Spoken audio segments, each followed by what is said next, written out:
بەری بیسەرانی خۆشەویست لەسەر شەپۆلی 94.3 هەر وەکو ئاگادارن ڕۆژی چوارشەممەیە و هەموو چوارشەمانش لە رادیۆ سەلام هەندێک لەو پرسیارانە ئێوە بۆ ئێمە دەنێرن بۆ وەکو بڵێن دکتۆری پسپۆر ئێمە و پرسیارانە دەنێرین دکتۆرە بەڕێزەکانیش وەڵاممان دەدەنەوە بۆ ئەم هەفتەیە دکتۆر دەشتی عەباس بێستانی سەرۆکی بەشی هەناو لە نەخۆشخانەی ڕزگاریمان لەگەڵدا دەبێتن. دکتۆر سەرەتا زۆر سپاس بۆ ئەو دەرفەتەی بەئێمەت بەخشیم. زۆر سپاس مەمنون. ئیسلام هەیە بۆ بیستەرانی رادیۆی سەلام و بۆ بەڕێزیشتان. دکتۆر بەو پرسیارەی دەست پێ بکەن یەکێک لە هەوڵاتیان دەڵێتن ئەمە چەند ڕۆژێک کە بارودۆخی هەرێمی کوردستان بەگشتی و بە تایبەتیش سلێمانی هەولێر بارودۆخەکە خراپە سەبارەت بە بابەتی ڤایرۆسی کۆرۆنا. دەڵێتن بە دکتۆر بڵێن بەڕای ئێوە تا کەی بڵێن ئەوە بەردەوام دەبێتن ئەو بارودۆخە نالەبارەم؟ لە ڕاستیدا یعنی مەزەندە دەکرا لە سەرەتاوە کە بە هاتنی گەرما و ئەو گەرمایە لە ناوچەکانی مە یعنی پلەی گەرما لەسەر زیاترە کۆرۆنا کەمتر دەبێیان لە ناو دەچێ، بەڵام بەداخەوە ئەو پێشبینیە هەڵە دەچوو زۆر کەس یعنی ئەو پێشبینی هەبوو، ئێمەش ئەو پێشبینیەمان هەبوو، بەڵام بەداخەوە یعنی ئەوە چی يعني حالة زياد بونيتشي نا أساير ودانك لا هەموو جیهان و هەروەها لە ئەمریکا لاتینیش لە برازيل وأرجنتين وشيلي وغانا ولا أفريقيا ولا أستراليا يعني جماعة كان بلا زياد دبنوغي يعني سن لو ما هذا جيشتا 9 مليون ورجيم مدن جيشتا نزيشكي 9 مليون ورجيم مدنيش تقريبا 17 يعني هذا الجهان، بلام لكردستان سطع يقبو إسا سطع دوا، العراق سطع سيا كواتا يعني رجيم مدن كمترلا أمريكاني جهاني. بله دکتۆر دەشتی ئەنتۆنی ڤاوچی یەکێکە لە دکتۆرە بەناوبانگەکانی ئەمریکا، یەکێک لە هەوڵاتیان دەڵێتن ئەم دکتۆرە لە ماوەی ڕابردووە ئاماژەی بەوە کرد ئەگەر هاوڵاتیان بەگشتی لە جیهان زیاتر پەیگیر نەبن بە ڕێنماییە تەندروستیەکان چەند شەپۆلێکی تری مەترسیداری ئەم ڤایرۆسە لە داهاتوودا دەبینرێن. تا چەند دکتۆر ئێوە لەگەڵ قسەکانی ئەم دکتۆرن؟ بێگومان ڕاستە پێویستە بە خەڵک پابەندی بە سۆشیال دیستەنسینگ دوورکەوتنەوە لە یەکتر و ئەگەر پێویست نەبی لە ماڵەوە نێتە دەر و کاتەوە دەرپێویستە پەنجەوانە و ماسک ببەستی و لە شوێنی قەڵەباڵغ مەسافەی مەتر و نیوە کە تا 2 مەتر لە بینی هەر کەسێک هەبێ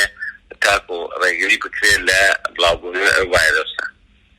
بەڵێ دکتۆر دەشتی یەکێکی تر لە هاوڵاتیان دەڵێتن هەفتانە ئێمە ئاگامان لە هەواڵی نوێ دەربارەی دۆزینەوەی ڤاکسین دژی ئەم ڤایرۆسە، نزیکترین وڵات لە دۆزینەوەی ڤاکسینەکە بەپێی زانیاریەکانی ئێوە کام وڵاتە دکتۆر؟ لە ڕاستیدا ئەو 3 وڵات هەیە، یعنی لەوانەیە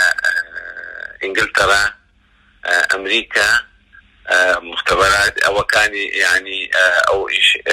کارێ لە ئۆکسفۆرد دەکرێت لە زۆر نزیکن لە دۆزینەوەی ڤاکسین و هەروەها لە ئەمریکاش نزیکن و لە فەڕەنساش ئەو ئەڵمانیا و هەروەها لە سینیش دەبێن، یعنی ئەو لە پێنجێ کار لەسەر ڤاکسین دەکرێ و هەنگاوی باشیش دراوە و لەوانەیە سەرکەوتوبی ئینشاءالله. و دکتۆر دەشتی ئەوە پرسیارێکی تایبەتی منە، ئەگەر ئەو ڤاکسینە ئیتر دروست کرا هەر وڵاتێک سەرەتا دروستی بکاتن ماوەی گەیشتنی ئەو ڤاکسینە بە هاوڵاتیان زۆری پێدەچێتن یان لە ماوەیەکی کەم دەتوانێتن بڵاو بکرێتەوە ئەو ڤایرۆسە بەسەر هاوڵاتیان لە هەموو جیهان؟ لە ڕاستیدا ینی لەبەر هەبوونی ینی ئەوەی کارگۆ تیارەوانە ینی ئەو ڤاکسینانەش دروست کراون و بەسمایە يعني ئەوەکانی توێژینەوەکانی ئەخیری تەجروبەکان بکرێ، ئەگەر کرایەوە ئەو کاتە لەوانەیە بڕیار بدرێ ئەوانەی ریسکی گروپن يعني اواني مترسي دارة تجويان بكورونا هل وكو فاكسيني انفلونزا موسمي يعني اواني عمريان لشست بيز برسترا اواني تمانية كما اواني نخوشي دريش خيان يعني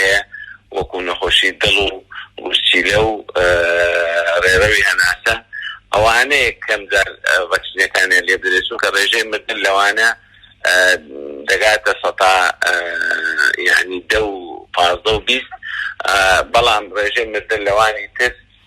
كما يعني هالبقوة ما جبك كدواني رجيم مردن لوانا سطع دو سي يكبي يعني كم تربي ليك لجنزو اواني اميوتيان يعني جهازي مناعيان باشا واتوانا يعني بلانبر فيروسا كون خوشيكا راوستنو تحمل كانوا رجي تشابون لناوان زور بزن دکتۆر دەشتیوەکو کۆتاییم پرسیارێکێکی تر لە هاوڵاتیان دەڵێتن زۆر جار باس لەوە دەکرێتن کە پیاوان زیاتر لە ئافرەتان تووشی ئەم ڤایرۆسە دەبن ئەمە تا چەند ڕاستە ئەگەر ڕاستیشە بۆچی؟ لە ڕاستیدا یعنی ئەگەر تەماشای یعنی ڕەوشتی مرۆڤ بکەین پیاو زیاتر دێتە دەرەوە و دەرچوون بۆ دەرەوە دەبێتە هۆی زیاتر توشبوون بە ڤایرۆس ئەوە یعنی بە کورتی یعنی بە مەزەندەی من یعنی تەنها ئەو ئیستنتازەیە ئەو کە یعنی پیاو زیاتر دەچێتە دەرەوە زیاتر قەڵەباڵغی دەکات زیاتر ئیشوکاری لە دەرەوەیە یعنی ڕێژەی کارکردن لەناو پیاوان لە هەموو جیهان بەرزترە لە ئافرەتان کەواتە یعنی احتیمالی بەرکەوتنی پیاو زیاترە احتیمالی توشبوونی زیاترە احتیمالی مردنیش زیاتر دەبێت. بەڵێ دکتۆر دەشتی عباسبستانی سەرۆکی بەشی هەناو لە نەخۆشخانەی ڕزگاری زۆر سپاس بۆ ئەم دەرفەتەی بەیمەت بەخشی. سەرساوم سپاس و هیوادارم هەموو تەندروست بن و ڕێنماییەکان جێبەجێ بکەن و کەم ئەگەر پێویستێکی خەڵک نێتە دەرەوە و ماسک و دەستچێش لەبەر بکەن و لە یەک دوور بن و نەچنە شوێنی قەڵەباڵغ و هیواداری تەندروستی بۆ هەموو